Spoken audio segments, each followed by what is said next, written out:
Buen día a todos. Hoy vamos a trabajar con los futuros. Primero y principal les voy a explicar cómo se conjugan los verbos en cada uno de los tiempos. Por un lado tenemos el futuro con will, que para las oraciones afirmativas siempre ponemos la persona, el will, que sea cual sea el sujeto de la oración siempre es el mismo auxiliar el que se utiliza, y después del will el verbo en infinitivo, quiere decir que el verbo no va conjugado. Y lo que resta de la oración, por ejemplo, I will phone an ambulance.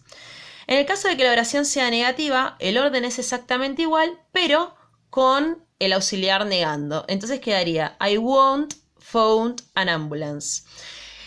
Y para las oraciones interrogativas sucede lo que sucede con todos los tiempos verbales. Se intercambia de lugar el auxiliar con la persona. Entonces queda Will you phone an ambulance? Queda el auxiliar, la persona y el verbo. Si la pregunta empieza con el will, significa que es una respuesta por sí o por no. Las respuestas por sí o por no siempre tienen tres palabras.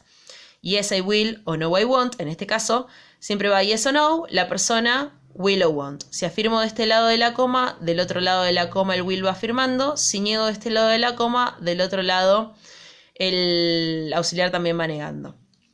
En cambio, con el going to las oraciones son un poco más extensas. Siempre que utilizamos el going to, tiene que estar el verbo to be, que recuerden que es el am, is o are según la persona, going to, y después del going to, el verbo principal de la oración, que también va en infinitivo. Entonces, la primera de las oraciones afirmativas queda I am going to travel to Mexico. Para I, el verbo to be que le corresponde es el am. Going to, y en este caso el verbo principal es travel para decir que voy a viajar a México. Si cambio la persona, como es en el ejemplo de abajo, y voy a poner he, para he ya no le corresponde el am, sino que le corresponde el is.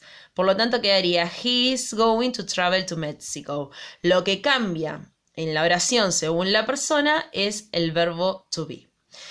En las oraciones negativas el orden es exactamente igual, pero el verbo to be tiene que ir negando. Por lo tanto, el primero de los ejemplos nos quedaría I am not going to travel to Mexico.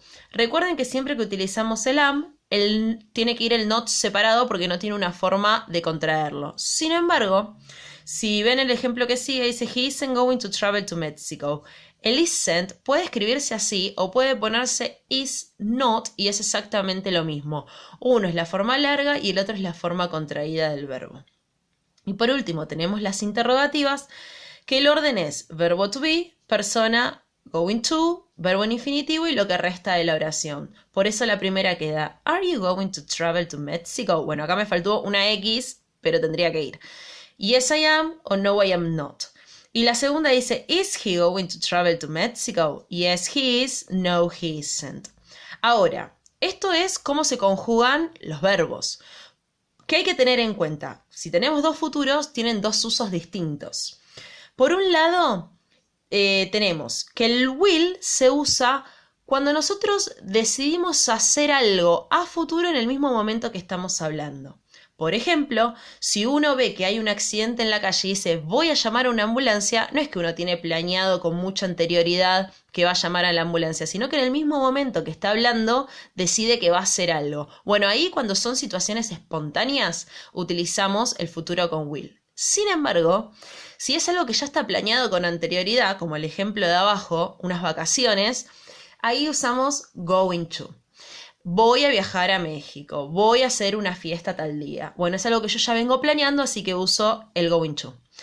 Y ambos tiempos verbales se usan para predicciones. ¿Cuál es la diferencia? Que going to se usa cuando las predicciones están basadas en algo, en evidencia y evidencia de lo que va a suceder, y el will o won't es simplemente una opinión, no me baso en nada. Por ejemplo, si yo veo que están las nubes oscuras y el clima está feo y digo, me parece que va a llover, ese me parece que va a llover va a ir con going to. ¿Por qué? Porque hay evidencia de que se va a venir una fuerte lluvia o una lluvia. Está la evidencia de las nubes. Si no hay evidencia y es simplemente una opinión que estoy diciendo por decir, ahí utilizaría el will. Por lo tanto, going to se usa para planes o para predicciones cuando hay evidencia, y el will o won't se usa cuando surgen cosas en el momento que estamos hablando o para predicciones que no se basan en ninguna evidencia.